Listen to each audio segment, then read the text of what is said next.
Bienvenidos a Cafecito con LLS.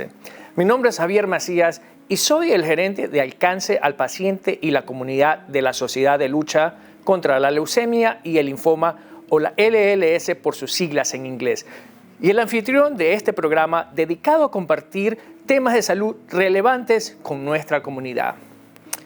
Hoy es un placer contar con dos invitados especiales en este Cafecito con LLS, donde conversaremos sobre la defensa legal y la atención médica de los pacientes con cáncer. Con nosotros estará Esteban Sapián. Esteban es un educador jubilado en escuelas públicas, padre de 3 hijos, abuelo de 8, viviente de leucemia mieloide crónica y defensor de la misión de la LLS. Él nos compartirá cómo, junto con otros voluntarios de la LLS, abogan por las necesidades de los pacientes con cáncer en el Capitolio de Washington, D.C. También con nosotros se encuentra Melanie Grant, quien es abogada de Triage Cancer, una organización sin fines de lucro enfocada en la elaboración de cuestiones prácticas y legales que tienen un impacto en la sociedad actual. Melanie cuenta con una gran experiencia en la educación y la defensoría legal. Ella tiene una sólida formación académica, membresía en el Colegio de Abogados de Illinois y una amplia experiencia en diversos roles legales. Además, ella ha desarrollado una carrera enfocada en apoyar a la educación y la igualdad. Las contribuciones de Melanie son sin lugar a duda de gran valor para todas las comunidades y particularmente aquellas en las que ella sirve. Bueno, muchísimas gracias y vamos a comenzar ahora con Cafecito con LLS. Bienvenidos Melanie y Esteban. Muchísimas gracias por estar aquí con nosotros. Me gustaría comenzar contigo, Melanie. Cuéntanos, ¿qué es lo que te influyó para convertirte en una abogadora legal? Bueno, Javier, gracias por invitarme. Cuando estaba estudiando la ley, yo tomaba clases de abogacía de la comunidad. Y eso es donde vi que hay muchas personas que no tienen acceso a sistemas legales y no saben dónde ir. No tienen los fondos para poder pagar para abogacía tampoco. Y eso es cuando yo me cambié, es decir, yo quiero usar mis destrezas para ayudar a la gente que no tienen acceso a esos sistemas. Y además, al hablar español, vi más personas, más comunidades que no tenían la habilidad de comunicar y abogar por sí mismas. Interesante. Bueno, pues qué bueno contar con una defensora que es bilingüe y aboga por los latinos. Ahora contigo, Esteban. Háblanos un poco sobre tu historia, desde que fuiste diagnosticado con leucemia mieloide crónica hasta que te convertiste en un defensor voluntario de la LLS. Pues también gracias por la invitación. En cualquier caso de un diagnóstico de cáncer, es un shock, es un trastorno tremendo. Para mí, me ha cambiado toda la vida. De un principio estaba ansioso, demasiado ansioso, hasta que mi oncólogo me dijo, mira, ya te busqué una oncóloga. Estuve con ella más o menos un año y durante ese año con mi familia y de LLS, los documentos que están online, pude calmarme. Además, ese primer año yo creo que para muchos es el año más difícil. Me calmé y me puse a pensar, ¿qué puedo contribuir yo? ¿Qué puedo hacer yo? Yo pasé mi vida como educador, como maestro de música y también de primaria, secundaria y hasta la universidad. Me gusta enseñar a personas. Entonces, era natural para mí abogar.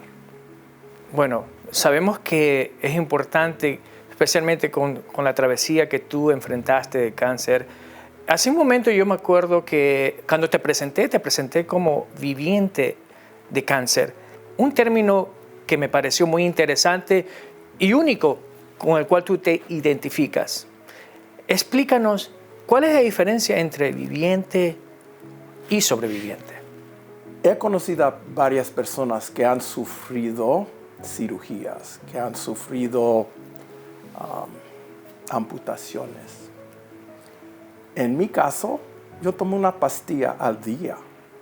Estoy bien ahora. No estuve bien en el primer año, pero poco a poco me iba aliviando y me sentía más fuerte. Entonces, yo creo dentro de mí que yo estoy viviendo con cáncer, no estoy sobreviviendo, no cambió mi forma física, entonces estoy viviendo. Había un sportscaster, Stuart Scott, que decía que uno no pierde al cáncer en morirse. Todo el mundo muere. Uno pierde al cáncer cuando deja de vivir. Yo voy a tratar de vivir cada día de mi vida. Muy inspiracional tu historia. Y yo creo que sirve de ejemplo y también se puede conectar con muchas de las personas que están afuera viéndonos, que se quieren identificar también como tú, vivientes, viviendo la vida. En tu trayectoria como paciente, como viviente, ¿qué preocupaciones u obstáculos tú tuviste que enfrentar como paciente, particularmente paciente de descendencia hispana? Bueno, yo nací aquí en los Estados Unidos y domino el inglés perfectamente bien, pero en el día que me diagnosticaron, mi médico me dijo, yo creo que tú tienes leucemia. Al oír la palabra leucemia, no me entraba nada. Lo veía hablar, pero nada me entraba. Aunque uno habla inglés o habla español, no sé cómo otros hacen eso, pero para mí eso me pasó. Y luego me puse a pensar, ya que me estaba aliviando, si yo dominando inglés me sentía así, ¿qué le pasa a una persona que no entiende a su médico, a la enfermera o a alguien que le esté atendiendo? Entonces, yo soy bilingüe, quiero asistir a otras personas porque es necesario. El conocimiento, ¿verdad? En cuestión de salud, en cuestión de navegar el cáncer. Las preguntas que se deben hacer, qué tipo de preguntas, cómo tener un diálogo con los médicos, con las compañías de seguro médico cuando una persona está buscando asistencia. Melanie, una vez que se le ha diagnosticado a un paciente con cáncer, en este caso, ¿qué preguntas él o su equipo, o su cuidador, mejor dicho, deben hacer al equipo médico en relación a un seguro médico o a una cobertura, o si ellos están buscando algún tipo de seguro médico?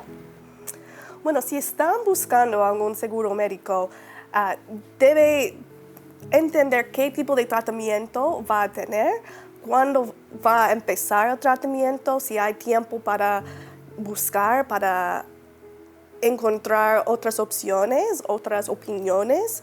También se debe pensar en si necesita tomar descanso de trabajo y si va a tener que perder su cobertura que ya tiene. Entonces, para poder entender lo que está viniendo de su tratamiento, en entender cómo coincide con su cobertura. ¿Tiene medicamentos recetados? ¿Qué tipo de tratamiento sea? Y esa parte de su cobertura de médico. Por ejemplo, se le recomendaría a una persona preguntar ¿cuánto iría a costar mi tratamiento? Es importante eso preguntarlo al principio. ¿Qué opinas? Sí, se puede pensar en cuánto va a costar, pero algunas cosas para pensar en tener un seguro médico son diferentes términos claves de entender su seguro médico. La mayoría de gente no entienden cómo funciona su seguro médico. Entonces, la primera cosa que quiere saber es cuánto va a costar su prima mensual. Entonces, eso es el monto fijo que tiene que pagar cada mes solo para tener el seguro médico. No significa que va a recibir ningún tratamiento. Tiene que pagar $200 cada mes, por ejemplo. El segundo término clave que tiene que entender es el deducible. Entonces, tal vez es $500 o tal vez es $1,000. Y eso significa que no va a cubrir su seguro médico hasta que tenga este monto fijo pagado. El siguiente término es el copago. El copago es cuando vaya al médico, a una especialista, a sala de emergencia, que tiene que pagar un monto fijo de $30, tal vez $200 para la sala de emergencia, para recibir cuidado en este momento. Pero eso no significa el total que va a tener que pagar para este servicio en este tiempo.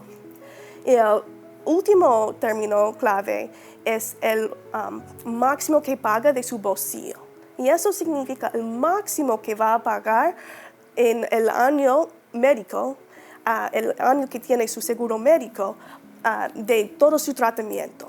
Entonces, la cantidad que va a costar su tratamiento depende en todos estos términos y todos estos pagos que va a tener por medio del año.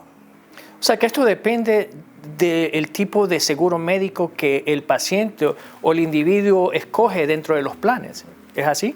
Sí, cada plan tiene diferentes costos, entonces va a tener una diferente prima mensual, va a tener diferentes copagos, va a tener diferentes máximos que paga de su bolsillo. Y perdón, un término que me olvidé era el coseguro, que significa una porción que va a tener que pagar. Entonces, por ejemplo, su seguro va a cubrir 80% de su tratamiento y tú tendrías que pagar 20% de su tratamiento.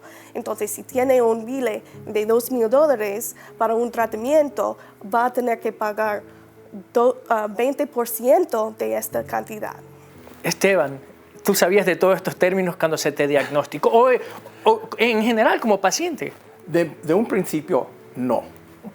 Pero luego te das cuenta cuando ves que el seguro te manda el explanation of benefits, no sé decir eso en español, y que dice con el oncólogo esta cantidad, para la medicina esta otra cantidad. Y con los cánceres son miles de dólares cada mes. La explicación de los beneficios, ¿te la dieron a ti? ¿Te dijeron? Después, uno recibe, y bueno, este fue mi primer caso. Necesitaba un examen para leucemia. Y era yo creo que era mi primera visita al laboratorio. Me decía la enfermera, bueno, pues señor Sapiaín, yo no sé si tu seguro va a cubrir este costo. Y yo pensando dentro de mí, pues ¿cuánto puede costar? A lo mejor yo lo puedo pagar y seguimos adelante. Le pregunté, ¿y cuánto me va a costar este examen? Pues deja checar. Pues este examen es $1,500. Bueno, 1,500 es una cantidad fuerte. Mejor esperamos para saber si lo cubre mi aseguro. Y sí lo cubrió, pero en ese momento me quedé con la boca abierta. $1,500 por un examen de sangre. Pero así es.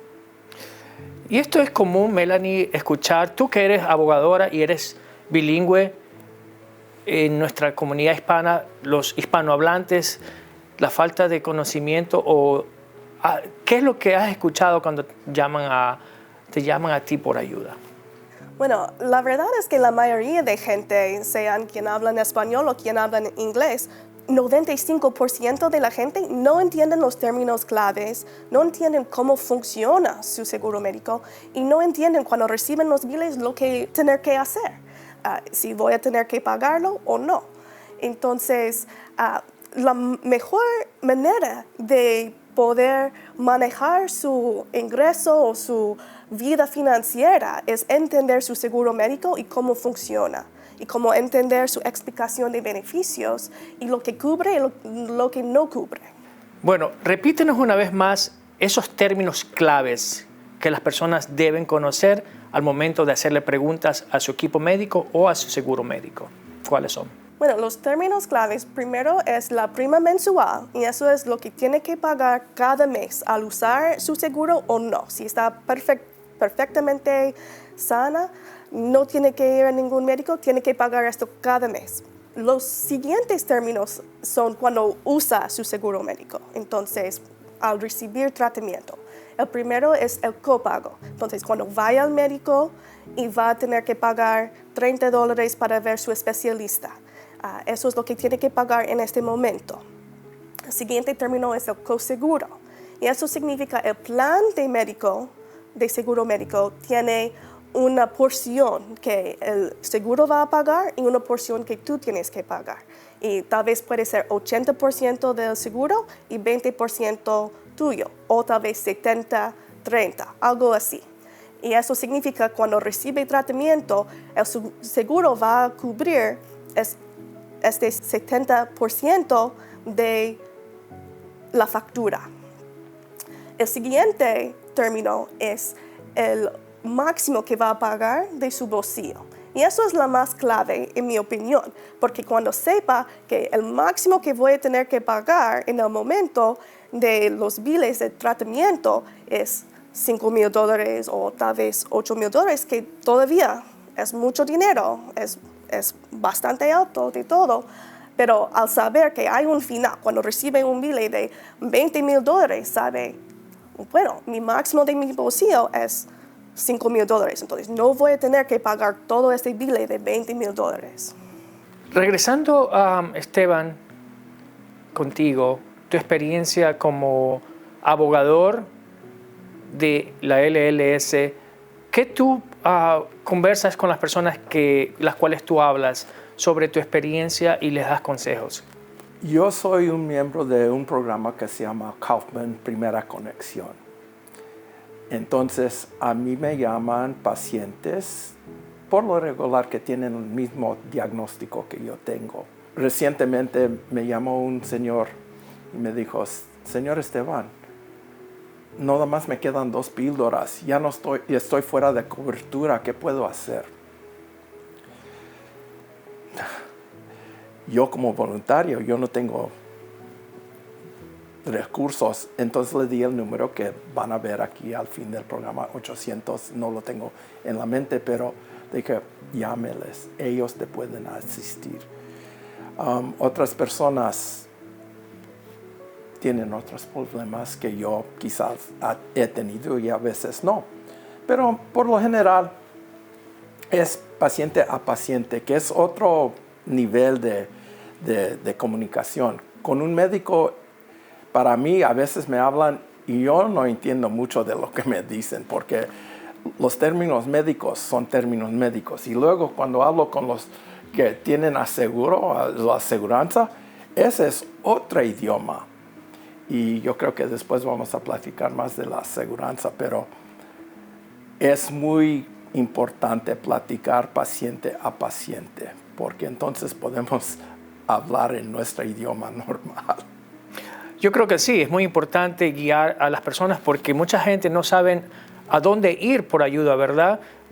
Muchos de nuestros pacientes tienen preocupaciones, ellos enfrentan muchos de estos dilemas con respecto a los seguros médicos, en relación a los costos de los seguros médicos, en cuestión a todo eso que implica un tratamiento, ¿verdad? ¿Por qué es importante que nuestra comunidad, las personas que nos están escuchando y el Congreso particularmente, son los que ponen las leyes, ¿verdad?, escuchen a los pacientes y defensores de salud, incluyendo aquellos defensores como aquí Esteban, voluntario de la LLS? ¿Por qué es importante? Bueno, estamos en Triage Cancer, estamos involucrados en mucha abogacía y de cambios de política, cambios de legislaciones y trabajamos en hacer cambios del sistema. Muchas veces tenemos personas llamándonos y tenemos que decirles, bueno, eso es como es la ley, pero eso no es como yo iría o formaría la ley, y si era mi decisión, ¿verdad? Porque hay muchas personas que no tienen los recursos que necesitan para poder continuar. No debe tener buscando cómo puede vivir, cómo puede tener el tratamiento médico. Eso debe ser una cosa que cada persona tiene el derecho de obtener. Y cuando se ven sus facturas médicas, están diciendo, tengo que decidir si yo recibo más tratamiento o no. Entonces, tenemos que abogar para hacer cambios a las leyes, porque no podemos seguir adelante en el sistema como es. Muy interesante. Esteban, tú como abogador y voluntario de la LLS, ¿has participado en alguna actividad en la cual hayas tenido que ir a Washington, D.C., por ejemplo, a abogar por otros? Pues yo no he llegado a Washington, D.C., pero fui con un grupo de LLS a Sacramento. Muy bien. Y ahí estábamos abogando un cambio que existe para pacientes como yo de Medicare, cuando si uno pierde su seguro, al buscar un nuevo seguro, te pueden decir, no te aceptamos, porque tienes una condición preexistente. Pero yo nunca pedí esta condición, yo no hice nada. Entonces hay que cerrar el loophole de que eso pase. Todavía está en legislación, yo no sé si pase o no pase, pero ese es un ejemplo. Además, después de esa abogacía, me preguntaron en la LLS, ¿podemos usar tu cuento y tu historia para publicar una opinión con la prensa, la opinión de Los Ángeles? Y les dije que sí. Apareció en la opinión y me avisaron en la LLS que varios senadores californianos leyeron mi cuento y les afectó cómo iban a votar. Yo nunca esperaba eso, pero estoy muy alegre que sí pasó. Bueno, te felicito, Esteban. Yo creo que es muy importante lo que has compartido, porque tu historia llegó a los oídos de los que trabajan en políticas de salud, ¿verdad? Sí. Los que escriben las leyes de salud. Y entonces, gracias a tu historia, y quizás allá afuera, las personas que nos están viendo tienen historias similares a ti. Habrán cientos de historias que deben ser escuchadas por aquellas personas que nos pueden ayudar a abogar por no solamente nuestra comunidad hispana, pero por todos los pacientes que necesitan ayuda, especialmente cuando están sobrellevando un cáncer. Me gustaría de nuevo retomar el tema de los seguros médicos. Y Melanie, mi pregunta para ti es, ¿cómo puede el paciente elegir el plan de seguro médico que sea el más adecuado para su cuidado, para su tratamiento?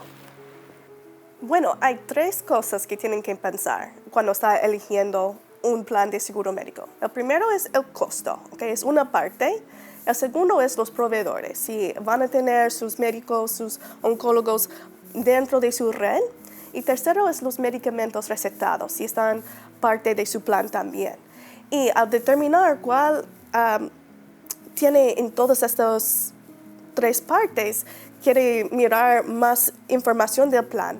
Pero cuando se mira cuánto cuesta o cuál es el más barato, tiene que pensar en la prima mensual y el máximo que paga de su bolsillo.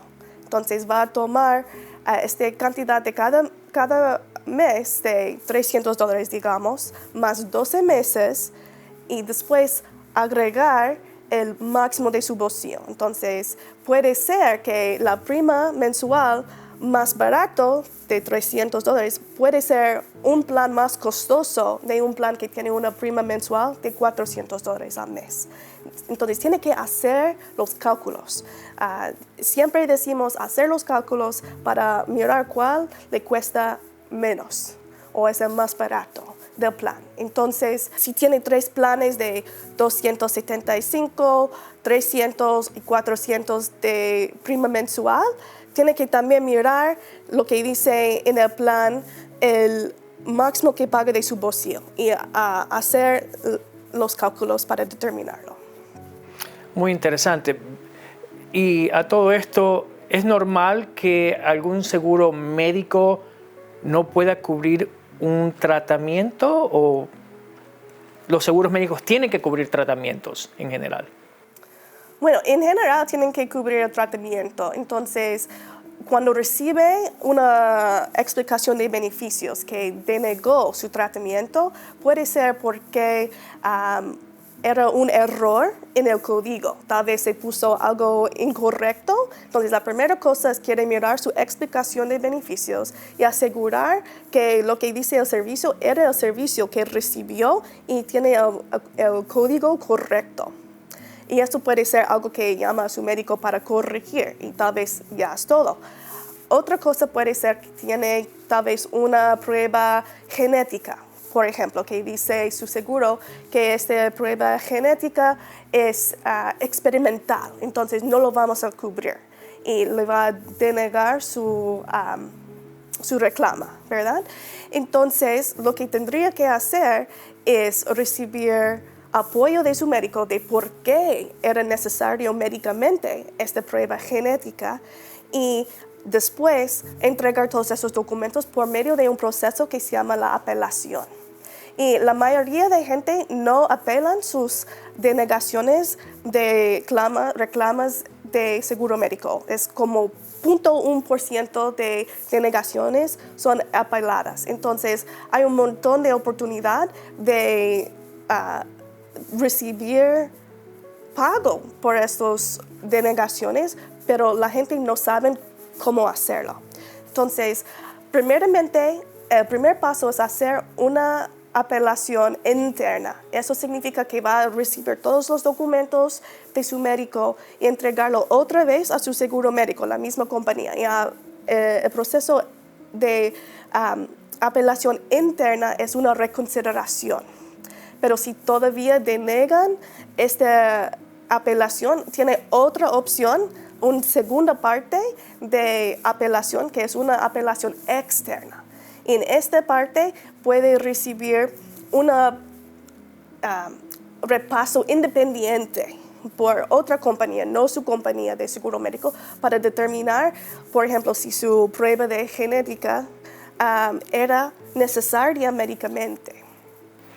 Esto es mucha información importante, ¿no? Me imagino que las personas que se les ha negado una cobertura no saben que pueden apelar muchas veces, por el porcentaje que nos acabas de informar, ¿verdad? Si una persona se le niega, ¿quién es la que tiene que apelar? ¿Es el paciente o puede ser el equipo médico que puede apelar en representación del paciente? Bueno, es ambos. La persona principal que tiene que hacerlo es el paciente, pero su equipo médico puede apoyarle o hacer los papeleos por su parte, pero es su deber para poder manejar todo este proceso. En Triage Cancer tenemos muchos recursos en este proceso. Tenemos documentos en cómo entender cómo apelar, cómo manejar todos los documentos que necesitan para entregar y cómo manejar si están recibiendo denegaciones de primera parte de la apelación interna y cómo así. Entonces, tenemos muchos recursos para ayudarle a manejar este proceso. ¿Existen estos recursos en español? Sí, existen en español. ¿Y se puede apelar en español también? Sí, claro, puede apelar en español. Muy interesante. ¿Sabías de esto? Primera vez que oigo esto. Y yo también. Es muy importante. Gracias. Bueno, si tienen preguntas para discutir su pregunta, puede comunicar con nuestra organización también y discutir su situación específicamente. Entonces es muy importante que los códigos sean describidos correctamente para que el seguro acepte los pagos, hacer los pagos de tratamientos. Sí, por ejemplo, una llamada que tenía la semana pasada era como el código era diagnosticado en vez de como una screening. Entonces, por eso tenía el código incorrecto entre estas dos partes y eso cambió la cobertura. Interesante. Yo creo que hemos hasta ahora aprendido muchísimo, mucha información de gran ayuda para nuestra comunidad. Bueno, vamos a seguir con más preguntas porque el tema se está poniendo más caliente y mucho mejor con tanta información. Regresamos en unos minutos más con más de cafecito.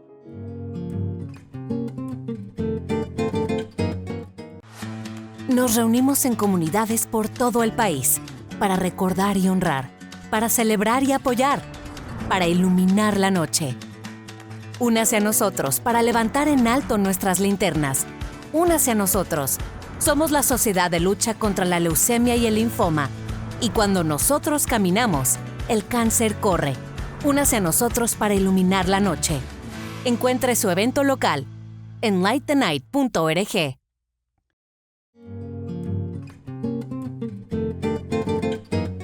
Y ya estamos de vuelta con más de Cafecito con LLS. Melanie, En cuestión de trabajo, ¿qué pasa cuando alguien pierde su seguro médico patrocinado por su empleador?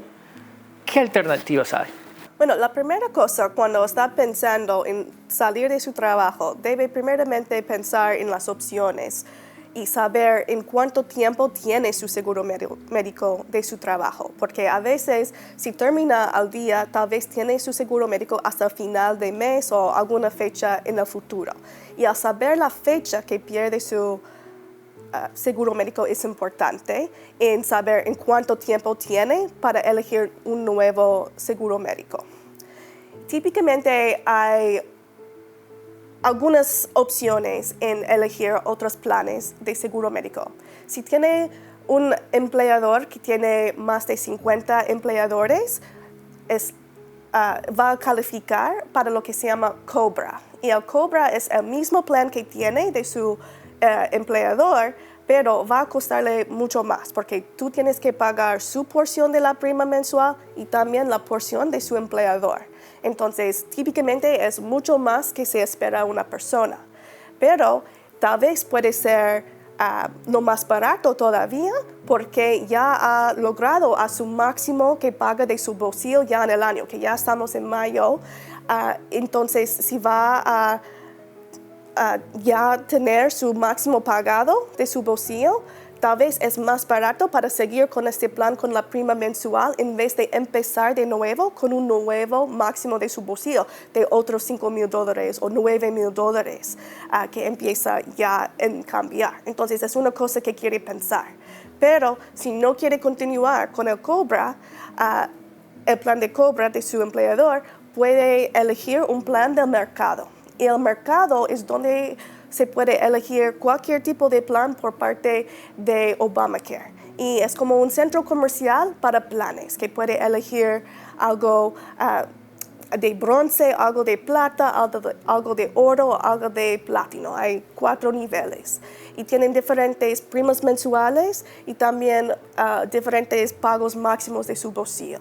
Y al tener este tipo de plan del mercado, es dependiente en cuánto va a pagar, dependiente en su ingreso de su familia, en cuántas personas viven en su casa. Entonces puede recibir créditos en su prima mensual para bajar su prima mensual. También puede recibir subsidios en los pagos de máximo de su bolsillo o lo coseguro o el copago cuando recibe tratamiento. Todo dependiente en los ingresos de su familia. Interesante. ¿Tuviste que experimentar algo así con tu empleador mientras estabas en tratamiento? ¿O mantuviste tu seguro médico o sabías de COBRA? Sí supe de COBRA, pero a mí no me ha sucedido eso. Pero poquito después de que tuve Medicare, a los 65 años, Medicare creía que no había pagado y me iban a cortar, me iban a suspender y pude producir mis cheques que sí había pagado y todo se resolvió. Pero mientras tanto les estuve llamando al número y platicaba con una persona y qué va a pasar y varias llamadas y que no tenía efecto. Porque cuando uno llama a Medicare, si no tiene un caso, un número de su caso, eres nada más una llamada anónima. Hasta que alguien no me dijo en una charla de LLS de leucemia, me dijo, mira, te han dado a ti un caso numérico, un case number, ¿Sí? que le dicen en Medicare, un case number. Pues, ¿qué es un case number? Entonces, a la siguiente vez que les hablé, le dije, necesito un case number, ya he llamado varias veces y sigo en lo mismo. Me hicieron un case number y cuando te dan un case number, entonces tienen que resolver tu caso y tienen que tener a alguien para resolverlo. Pero sin un case number, eres una llamada anónima. En caso de que una persona tenga que dejar de trabajar, ¿existen opciones para reponer los ingresos económicos si el paciente no puede trabajar? Sí, entonces, si tiene una póliza de su empleador de corto tiempo de discapacidad, o un seguro de discapacidad de corto tiempo o largo tiempo, O tal vez hay programas federales por la parte de administración de seguro social. Hay dos tipos de seguro. Uno se llama seguro social para discapacitados y hay otro se llama el seguro suplemental. Y si una persona, por ejemplo, no puede pagar la factura médica por A o B, ¿qué se puede hacer en esa situación? Bueno, hay diferentes opciones. La primera que tal vez quiere pensar es si está recibiendo servicio o tratamiento de su hospital. Los hospitales tienen un programa de caridad para poder pagar una parte o tal vez total de su factura médica si califica para algún tipo de elegibilidad de su programa. Las otras opciones que tal vez tendría es negociar la factura. Tal vez puede decir yo puedo pagar tal cantidad y si puede pagar ahora y después eliminar el resto de la factura, o puede negociar para un término de pagar sobre tiempo. Las compañías farmacéuticas que producen los medicamentos para ciertos tratamientos ayudan también. Hay programas de las farmacéuticas. Diferentes compañías tienen diferentes programas. Puede ser que le dan una tarjeta o le dan una beca o le pueden reducir el costo o le pueden dar como una cantidad de medicamento recetado de ejemplo. ¿Nos puedes dar algún ejemplo personal sobre las facturas? ¿Cómo eran las facturas? Bueno, lo que acabas de decir de las compañías, mi medicamento se llama Sprycel y no recuerdo quién es la farmacéutica, pero tenían un programa antes de que llegara a Medicare, porque cuando uno entra a Medicare ya no es elegible, pero a los 60 años, por un año, la misma farmacéutica me pagaba todo mi costo de Sprycel, de mi medicamento. Entonces muchas personas no saben y yo busqué eso porque puse un Google search en Sprycel y buscaba y dijo My Sprycel. Yo creo que hay otros programas para otros medicamentos y las mismas farmacéuticas nos asisten con eso. Fuera de eso, me recordaste con lo que decías de perder el negocio o cambiar de jubilación. El último año de maestro estaba bien enfermo. Perdí 40 días de trabajo. Bueno, no pude trabajar 40 días porque estaba enfermo. Y me iba a la oficina para investigar si calificaba por deshabilidad. Y que me dicen, Esteban, tú no tienes que ir por deshabilidad. Te van a pagar muy poco. Tú ya tienes bastante, tenía más de 35 años de maestro. Tú ya tienes bastante crédito para jubilarte. Entonces terminé ese año, me jubilé el año siguiente. Pero eso de perder el trabajo en las llamadas de primera conexión, uno puede perder el trabajo porque está cuidando a su niño o a su niña. Uno puede perder su trabajo porque no puede asistir al trabajo porque tiene que ir 100 millas al tratamiento. Uno puede perder su trabajo porque uno no puede trabajar. Gracias por lo que has dicho. Es dificilísimo cuando uno pierde la capacidad de asistir a su trabajo. Las barreras, la información, el acceso a información son muy importantes de conocerlas porque, como decía Esteban, él tuvo que ir a hacer un Google search sobre el medicamento, la farmacéutica que cubría o que le ayudó a cubrir su tratamiento, el costo de su tratamiento, ¿verdad? Pero aquellas personas que no tienen acceso a una computadora o no conocen de Google, ¿dónde esas personas deben ir? ¿Qué pueden esas personas hacer en este caso? Pueden hablar con su equipo médico y decir, hay algunas opciones de recibir becas o tener algo para pagar por mi parte. O puede ir directamente a su farmacia y hablar allá y decir, ok, hay otros programas, nosotros tenemos una relación con una compañía que se llama Needy Meds y se puede ir por allá y recibir una tarjeta que puede pagar una porción de sus medicamentos recetados. Entonces, hay opciones, pero tiene que comunicar lo que necesita. Muy importante. Quiero retomar la conversación donde tú mencionabas Medicare. ¿Cuál es la diferencia entre Medicaid y Medicare? Entonces, Medicaid es un programa para personas que tienen bajos ingresos y bajos recursos o activos. Entonces, es un programa del gobierno, pero es manejado por los estados. Entonces, dependiendo en dónde vive, si puede calificar en el Medicaid. El Medicare es para personas de 65 años de edad o más, o personas de discapacitados por más de 2 años que están recibiendo el seguro social de discapacitados. Muy interesante. Gracias por la aclaración, ¿no? 2 palabras muy parecidas pero muy diferentes. Bueno, ya que hemos hablado de las personas que tienen acceso a un seguro médico, ahora hablemos de aquellos pacientes que no tienen un seguro médico. ¿Existen algún tipo de ayuda para ellos? Hay algún tipo de ayuda, pero es mucho más limitado, la verdad. Entonces, si no tiene el seguro médico, puede ir a centros de salud de calificados federales o centros de salud que tienen fondos federales que se llaman Hill-Burton. También puede ir a clínicas comunitarias o tal vez tienen programas del hospital es como lo que puede pagar o tal vez, como estaba diciendo, de caridad que pagan por su parte. Para aquellas personas, digamos, aparte de no tener un seguro médico, aquellas personas que en este momento tienen un estatus migratorio que no está resuelto, ¿qué opciones existen para ellos? Bueno, la mayoría de personas que no tienen su estatus legal tienen estas opciones para personas que no tienen seguro.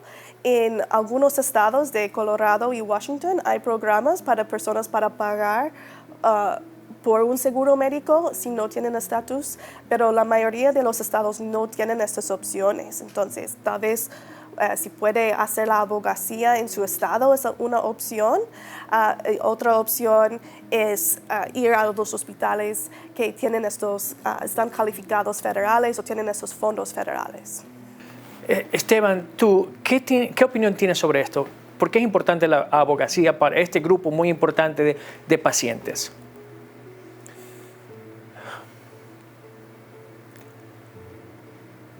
El recibir tratamiento debe ser un derecho humano. El cáncer es una enfermedad bastante cruel. ¿Para qué aumentar aquella crueldad? No sé qué más añadir. Bueno, que el cáncer no discrimina. No. Siendo legal o siendo no legal, en esta situación es un derecho humano. Sí. El cuidado, la atención médica, me parece. Exacto. ¿Qué Sí, opinas? exacto. Es algo que cada persona debe tener acceso a tratamiento médico. Y por eso tenemos que hacer esta abogacía para comunicar con nuestros representantes y decir que tenemos que hacer cambios al sistema. Muy bien dicho. Muchas gracias. Vamos a regresar en un momento más con más de cafecitos, así que no se muevan de sus asientos.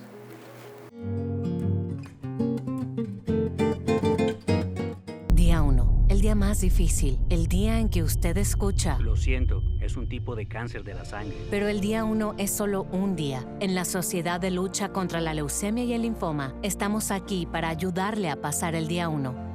Falté mucho a clases por el tratamiento y LLS me ayudó a estar al día. Para averiguar más y obtener ayuda cualquier día, por favor visite lls.org o llame al 1-800-955-4572.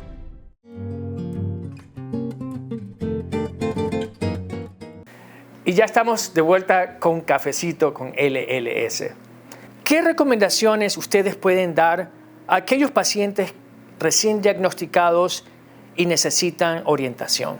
Bueno, primeramente se debe tener una persona para ayudarles porque es mucha información y tienen que organizarse y saber las preguntas de hacer y tener a alguien que está tomando notas por su parte porque no va a recordar todo. Segunda parte, hacer preguntas, prepararse para no saber todo y buscar la ayuda en diferentes formas. Se puede comunicar con nuestra organización a Triage Cancer, puede llamar a LLS. Entonces, hay personas, hay organizaciones que le pueden ir para ayuda. Estoy de acuerdo con eso y además quiero añadir que en la lls.org tienen folletos en unas páginas, preguntas que uno puede o debe hacer con su oncólogo. Cuando uno principia con cáncer, es algo nuevo.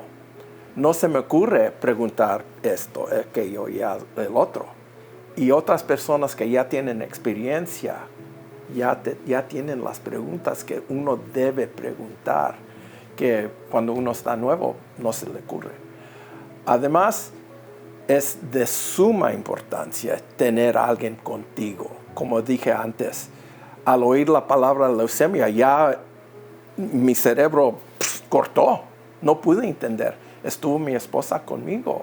Ella apuntó todo. Me explicó lo que había dicho el médico. Porque al llegar a la casa dije, mija, ¿qué dijo el médico? Yo no entendí nada. Me lo explicó.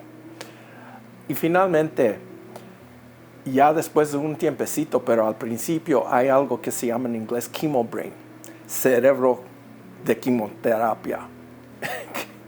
Para mí, si no lo apuntaba, no sucedió o nunca iba a suceder. Entonces, para mí fue, como yo soy algo de tecnologista, compré un iPad y apunté todo en el iPad, porque papel lo pierdo, luego. Conmigo, papeles, libros, se me olvidan, no sé qué pasa, pero nunca pierdo mi iPad para tener mis preguntas, para tener mis citas, para ponerme en contacto. Todo está ahí. Y para cualquier persona tiene su sistema. Hay que tener un sistema que te ayude a recordar lo importante, tus citas, tu medicina, lo que sea. Entonces es lo que yo les aviso. Y si no hablan inglés, preguntar por un intérprete, porque ese es un derecho, ¿no es así? Es un derecho y sí los tienen, y no solamente para las personas que hablan español, pero para otros idiomas también. Muy importante, pedir ayuda, no importa el idioma que el paciente hable o que sea su familiar el que no entienda. Lo importante es que se entienda, se tome notas y se vaya preparado con preguntas a los médicos, al equipo médico. Ahora, en cuestión de los cambios de salud médica, de cobertura médica, ¿qué información nos tienes para el 2025? Bueno, el acto de inflación, de reducción, va a cambiar el Medicare, el parte D, que va a reducir el pago máximo de su bolsillo sobre los medicamentos recetados a $2,000. Eso es un gran cambio que ahora mismo es $8,000, entonces lo va a bajar. Bueno, eso es una gran noticia para los pacientes. Sí, grandísimo. Los costos de cobertura que son tan altos para los tratamientos, particularmente tratamientos de cánceres, ¿verdad? Qué buena noticia. Cuéntenos, ¿qué podrían hacer el público que nos están escuchando en estos momentos para respaldar los esfuerzos en Washington, D.C., para brindar aquella cobertura que es muy importante, que sea equitativa y que sea asequible? Bueno, lo que queremos es como un médico seguro universal, ¿verdad? Para cada persona que no tienen tantos partes de seguro médico, que está conjunto con su empleador, si no se puede trabajar, que no tiene seguro y si no califica. Entonces, queremos hablarles, escribirles, llamarles y comunicar de su historia y comunicar de lo que está experimentando día tras día durante su tratamiento, que no se puede elegir entre su factura médica y su familia o su casa. Un mensaje final para los que nos están escuchando y que se conecten con usted y con otros pacientes que están en este momento sobrellevando momentos difíciles. Se me ocurre una canción, Un puño de tierra. En esta vida hay que sacarle gusto al gusto. Vivir es vivir. Sí, el choque es tremendo y uno se puede decaer, pero tu familia te necesita. tus seres queridos te necesitan. Tú te vas a sentir bien mal. Te aman, te quieren, te necesitan. Todavía tienes valor. Vivir es vivir. Muchísimas gracias. Nos vamos pensando en esas palabras tan inspiradoras y de gran sentido. Bueno, a todas esas personas que nos han visto hoy en este cafecito, muchísimas gracias una vez más por acompañarnos. Steven, Melanie, muchas gracias por toda esta información que nos dieron. Esperamos verlos muy pronto a ustedes en futuras conversaciones que sean de beneficio para los pacientes y la comunidad y defender los derechos de ellos como pacientes hispanos y en general pacientes. Que tengan un lindo día. Muchas gracias. Bueno, ya regresamos en un momento con más de cafecito. En nombre de la Sociedad de Lucha contra la Leucemia y el Linfoma, deseo expresar mi gratitud a nuestros invitados por haber compartido sus experiencias y orientación a través de los desafíos financieros que enfrentan los pacientes cuando se les ha diagnosticado un cáncer.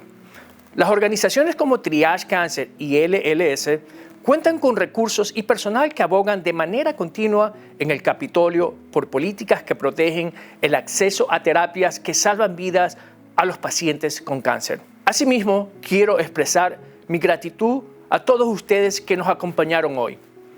Espero que esta conversación les haya resultado útil para ustedes y les invito a que nos continúen acompañando a futuros cafecitos con LLS para seguir aprendiendo sobre estos y otros temas importantes para nuestra comunidad hispana. En la LLS, los profesionales están listos para brindarle orientación financiera y emocional a los pacientes y familias que buscan ayuda para enfrentar los obstáculos que implica un diagnóstico de cáncer de la sangre. Puede hablar con nuestros especialistas en información llamando al número 1-800-955-4572 o visitando nuestro sitio web lls.org/español. Muchísimas gracias y hasta la próxima.